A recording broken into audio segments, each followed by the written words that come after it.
നമ്മുടെ ഹാർട്ട് ബീറ്റും ബ്ലഡ് ഫ്ലോയും സ്ലോലി ഇൻക്രീസായി നമുക്ക് ഒരു ഇൻറ്റൻസീവായ നെക്സ്റ്റ് സ്റ്റേജിലേക്ക് കടക്കാവുന്നതാണ്. നമ്മുടെ ഫസ്റ്റ് ലോവർ ബോഡി വർക്കൗട്ടായ സ്ക്വാട്ട് ചെയ്യേണ്ടത് നമ്മുടെ ലെഗ് 90 ഡിഗ്രി ആംഗിളിലായിരിക്കണം.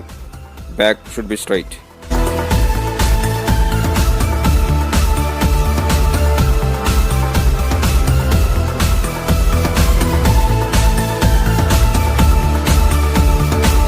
നമ്മുടെ next workout body weight lunges.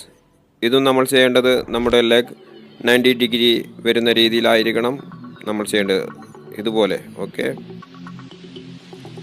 ഒരു കാര്യം പ്രത്യേകം ശ്രദ്ധിക്കുക, നമ്മുടെ ഫ്രണ്ട് ലെഗിൻ്റെ നീ ഒരു കാരണവശാലും ഫ്രണ്ട് ലെഗിൻ്റെ ടോയുടെ മുന്നിലോട്ട് മൂവ് ചെയ്യരുത്. Always keep 90 degree angle and